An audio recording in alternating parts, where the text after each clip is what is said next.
तो जैसे कि हमने लास्ट एपिसोड के अंदर देखा था, इमोर्टल बीलाव को देखने के बाद में जो मिंगियो होता है वो बोलता है कि ये ओल्ड मैन क्या कोई इमोर्टल है, क्योंकि इसकी बॉडी से निकलने वाला प्रेशर तो बहुत ज़्यादा है। जो सुनते के साथ ही शू फैंग जो होता है वो उससे बोलता है कि मिंगियो तुम कुछ देर के लिए शांत जो है वो हो जाओ, क्योंकि अगर यहाँ पर कुछ भी गड़बड़ होती है तो हम लोग जो है वो यहाँ से पीछे हट जाएंगे। और अब इतना बोलकर जो शू फैंग होता है वो इमोर्टल बीलाव की तरफ देखते हुए बोलता है कि मैंने अपनी ज़िंदगी के अंदर जितने भी लोग देखे हैं, ये पर्सन जो है उन सभी में सबसे ज़्यादा पावरफुल है। और अब शू फैंग की इस बात को सुनने के बाद में जो मिंगियो होता है वो हैरान रह जाता है और पूछता है कि क्या ये होल मास्टर से भी ज़्यादा पावरफुल है। जो सुनने के बाद में शू फैंग बोलता है कि मुझे डर है, लेकिन ये बात सच हो सकती है। और उसके इतना बोलते के साथ ही हमारा व्यू जो होता है वो जियाओजी के ऊपर आ जाता है, जो कि अपनी मदर से बोलती है कि मदर जो फादर है वो ठीक तो रहेगी ना। और उनके इतना बोलते के साथ ही हमारा व्यू जो होता है वो ली टियान के ऊपर आ जाता है, जो कि इमोर्टल बीलाओ से बोलता है कि तुम उन कुछ लोगों में से एक हो जो कि मुझे इस स्टेट में लाने के लिए फोर्स जो है वो कर सकते हैं। जो सुनते के साथ ही इमोर्टल बीलाव जो होता है वो ली टियान से बोलता है कि तियान ली हॉल के हॉल मास्टर, मुझे लगता है कि ये चीज़ जो है वो हमें यहीं पर ही बंद कर देनी चाहिए। और अब उसके इतना सुनते के साथ ही ली टियान जो होता है वो भी अपने ओरा को वापस ले लेता है।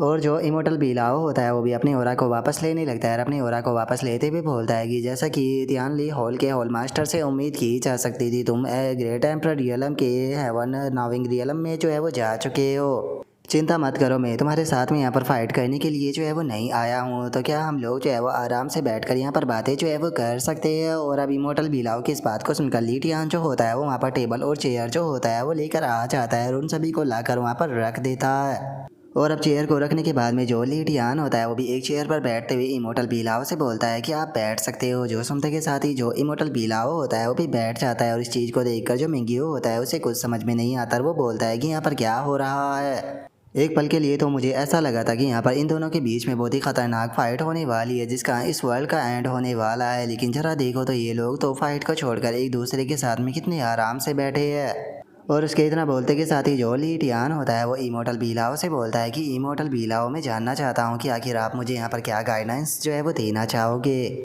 और इससे अलग इमोर्टल बीलाव में आपसे एक और चीज़ जो है वो पूछना चाहता हूँ कि आखिर आपको जो मेरी आइडेंटिटी है उसके बारे में कैसे पता चला। जो सुनते के साथ ही इमोर्टल बीलाव जो होता है वो ली टियान से बोलता है कि अगर बीते कुछ सालों की बात की जाए तो यहाँ पर बहुत सारे लोगों ने मिलिट्री रिवोल्यूशन का सामना करते हुए इमोर्टलिटी को प्राप्त करने की कोशिश की थी, लेकिन उनमें से सभी लोग फेल हो गए। केवल एक पर्सन को छोड़कर केवल वही इमोर्टल बन पाया। यहाँ तक कि तियान लई होल का माहौल मास्टर भी फेल हो गया। और सच बताओ तो तियान लई होल के लोगों के साथ में पास्ट में मेरा कांटेक्ट जो है वो रहा है, और उनकी जो कल्टीवेशन टेक्निक है वो बिल्कुल सेम तुम्हारे ही जैसी थी, तो इसीलिए मैंने बस गेस किया था। और तुम शायद इसे किस्मत ही जो है वो कह सकते हो, क्योंकि आज से काफ़ी लंबे टाइम पहले मैं एक पर्सन से मिला था जो कि इसी टेक्निक का इस्तेमाल काफ़ी लंबे टाइम पहले किया करता था, और उसका सरनेम भी ली ही था। जो सुनने के बाद में ली टियान बोलता है कि वो मेरे ग्रैंडफादर थे।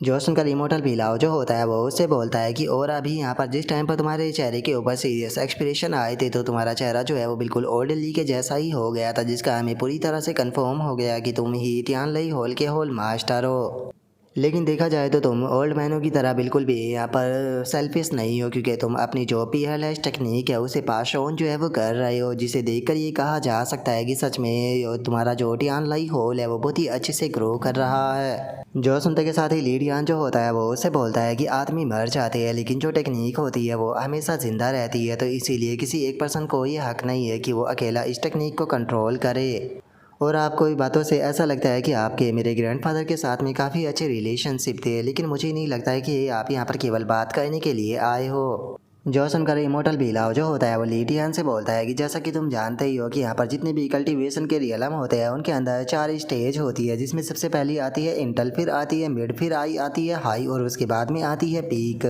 लेकिन अगर ग्रेट एम्परर रियलम की बात की जाए तो ग्रेट एम्परर रियलम के अंदर सभी लोगों को केवल यही पता है कि उसके अंदर 3 स्टेज होती है, जिसमें सबसे पहली होती है मिस्टिक लाइट, दूसरी होती है मैरिड फिनोमिना, और तीसरा होता है स्टार रिवर रियलम।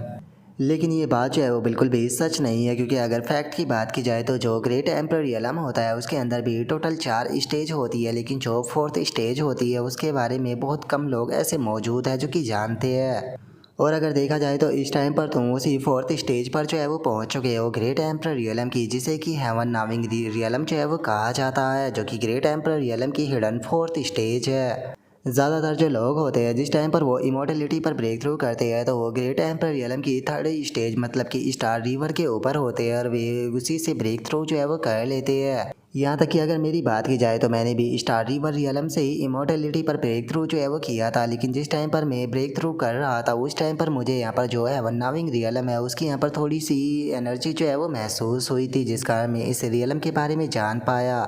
जो सुनकर अब लीटियान जो होता है वो भी थोड़ा सोच में पड़ जाता है और अपने मन में सोचता है कि हेवन नाविंग रियलम। अब समझ में आया कि क्या मैं यहाँ पर जो जियाओ जी थी उसकी यहाँ पर आवाज़ को केवल इसीलिए सुन पाया था क्योंकि मैं हेवन नाविंग रियलम पर पहुँच गया था। और अब इतना सोचकर लीटियान बोलता है कि अब समझ में आया कि इमोर्टलिटी के ब्रेक थ्रू के फेल हो जाने के बाद में मैं यहाँ पर अपनी बॉडी के अंदर कोई भी डिस्कम्फर्टेबल फील जो है वो क्यों नहीं कर पा रहा। असल में मैं एक नए रियलम पर पहुँच चुका हूँ। जो सुनते के साथ ही इमोर्टल पिलाओ से बोलता है कि हाँ बिल्कुल ऐसा कहा जा सकता है कि तुम्हारा ब्रेक थ्रू जो है वो फेल नहीं हुआ बल्कि तुमने उस चीज़ को प्राप्त कर लिया जो कि इमोर्टलिटी से भी ज़्यादा है। इसीलिए अब वो दिन भी दूर नहीं रह गया है जिस टाइम पर तुम इमोर्टलिटी रियलम पर जो है वो पहुंच जाओगे। बस तुम्हें यहाँ पर जो तुम्हारा रियलम है उसे अच्छे से मास्टर जो है वो करना होगा, जिसके बाद में शायद तुम मुझे भी सरपास कर दोगे। जो सुनते के साथ ही अब लीडियान जो होता है वो इमोर्टल बिलाव का शुक्रिया अदा करते हुए उसे बोलता है कि इमोर्टल बिलाव बहुत बहुत शुक्रिया यहाँ पर मेरे डाउट को क्लियर करने के लिए। जो सुनते के साथ ही जो इमोर्टल बिलाव होता है वो उसे बोलता है कि मेरा इतनी जल्दी तुम्हें शुक्रिया अदा करने की कोई ज़रूरत नहीं है क्योंकि इमोर्टलिटी रियलम पर ब्रेक थ्रू करना तुम्हारे लिए फ्यूचर में नॉर्मल लोगों से और भी ज़्यादा कठिन जो है वो होने वाला है।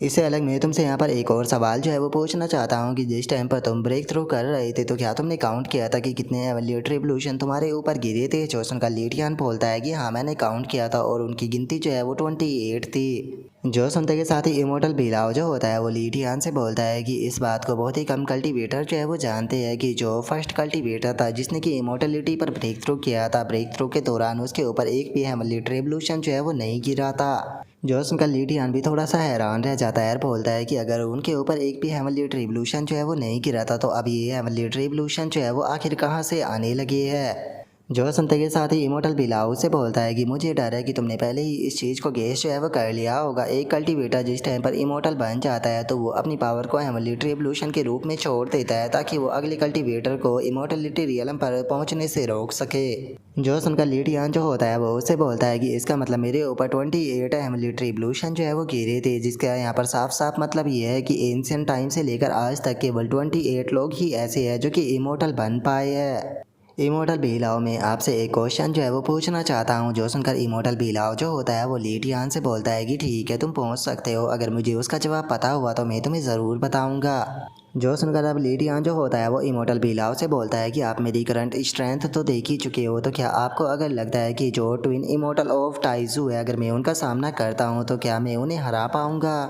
जो सुनते के साथ ही इमोर्टल बिलाव जो होता है वो बोलता है कि अगर ट्विन इमोर्टल ऑफ टाइजू की बात की जाए तो उन दोनों ने जो है हेवनली रिवोल्यूशन था उसका एक साथ में सामना किया था, जो कि एक प्रकार से चीटिंग थी क्योंकि उन्होंने हेवनली रिवोल्यूशन का जो प्रेशर था उसे शेयर कर लिया था। अगर उन दोनों की जो स्ट्रेंथ है उसे एक साथ में कंपैरिजन किया जाए तो वे दोनों एक साथ में बहुत ज़्यादा पावरफुल है लेकिन अलग अलग काफ़ी ज़्यादा कमज़ोर है। और जो तुम्हारी करंट स्ट्रेंथ है अगर तुम एक एक कर उनका सामना करते हो तो उन्हें तुम हरा सकते हो। जो सुनते के साथ ही जो लीटियान होता है वो इमोर्टल बिलाव से बोलता है कि शुक्रिया मुझे इस बारे में कंफर्म करने के लिए। जो सुनकर अब इमोर्टल बिलाव भी उठने लगता है, बोलता है कि ठीक है बातें बहुत हो गई, अब मेरा भी यहाँ से जाने का टाइम जो है वो हो चुका है। जो सुनकर लीडियान जो होता है वो इमोर्टल बिलाव को रोकते हुए उसे बोलता है कि लेकिन आपने तो जो डिंगजी था उसे वादा किया था ना कि आप मुझे लेसन सिखाओगे, तो फिर आप बिना मुझे लेसन सिखाए यहाँ से जा रहे हो। जो सुनते के साथ ही जो इमोर्टल बिलाव होता है वो बोलता है कि मैंने यहाँ पर प्रॉमिस करने के लिए एग्री किया था लेकिन मैंने ऐसा कभी भी नहीं कहा था कि मैं जो वादा करूँगा उसे मैं हर हाल में पूरा करूँगा। और इतना बोलकर अब वो जियाओजी की तरफ देखते हुए बोलता है कि उसके पास में इमोर्टल स्पिरिट बॉडी है, तो क्या तुम अपनी जो डॉटर है उसे कल्टीवेट जो है वो नहीं कराने वाले हो। जो सुनते के साथ ही लीडियान जो होता है वो बोलता है कि मेरा ऑरा जो है वो बहुत ज़्यादा स्ट्रॉन्ग है और जिस टेक्निक को मैं कल्टीवेट करता हूँ वो यहाँ पर जियाओजी के लिए बिल्कुल भी सूटेबल नहीं है, तो इसीलिए मैं सोच रहा हूँ कि पहले वो अपनी लिमिट पर पहुँच जाए, उसके बाद में ही मैं उसे अपनी जो टेक्निक है वो सिखाऊँगा। और उसके अब इतना बोलते के साथ ही जो जियाओजी होती है वो भागते हुए इमोर्टल बिलाव की तरफ आने लगती है और बोलती है कि ओल्ड ग्रैंडपा आप तो सच में काफ़ी बुरे पर्सन हो, आप मेरे फादर को बुली जो है वो क्यों कर रहे हो। जो सुनकर इमोटल बिलाव जो होता है वो जियाओजी से माफ़ी मांगते हुए उसे बोलता है कि लिटिल गर्ल, ऐसा लगता है कि मैंने तुम्हें डरा दिया, तो इसके लिए मुझे माफ़ कर देना, और इससे अलग मैं तुम्हारा शुक्रिया अदा करना चाहता हूँ कि तुमने इस ओल्ड मैन की 2 बार मदद की थी, तो इसीलिए शुक्रिया के तौर पर मैं तुम्हें ये देना चाहता हूँ। जो सुनते के साथ ही अब जो जियाओजी होती है वो लीटियान की तरफ देखने लगती है, जो देख कर लीटियान जो होता है वो मुस्कुराते हुए जियाओजी को उसे लेने के लिए एग्री कर देता है। जो देखकर अब जियाओजी जो होती है वो भी इमोटल बिलाव का शुक्रिया अदा बोलते हुए उससे जो जेड होता है वो ले लेती है। और अब जो इमोटल बिलाव होता है वो भी हंसते हुए वहाँ से जाने लगता है, और वहाँ से जाते हुए बोलता है कि ठीक है, अब इस ओल्ड मैन का भी यहाँ से जाने का टाइम जो है वो हो चुका है। और इतना बोलते के साथ ही इमोटल बिलाव जो होता है वो अचानक से एक तरफ देखने लगता है, और उस तरफ देखते हुए जो लीटियान होता है उससे बोलता है कि क्या तुम इन दोनों के साथ में डील नहीं करने वाले हो। जो सुनते के साथ ही अब जो लीटियान होता है वो भी उस तरफ देखने लगता है, और उस तरफ देखते हुए बोलता है कि अगर मैं आपको सच बताऊं तो मैं इन लोगों से पीछा छुड़ाने के बारे में ही सोच रहा था। जो सुनते के साथ ही अब जो इमोटल बिलाव होता है वो वहाँ से जाने लगता है, और वहाँ से जाते हुए बोलता है कि ठीक है, अगर ऐसी बात है तो चलो फिर यहाँ से चलते हैं। और अब इमोटल बिलाव के इतना बोलते के साथ ही हमारा आज का एपिसोड जो होता है वो यहीं पर ही कंप्लीट हो जाता है। तो नेक्स्ट एपिसोड के अंदर देखिए कि आगे क्या होता है। अगर आप लोगों को वीडियो अच्छी लगी हो तो लाइक करना, चैनल को सब्सक्राइब करना। मैं मिलता हूँ नेक्स्ट एपिसोड के अंदर, तब तक के लिए बाय बाय गाइस।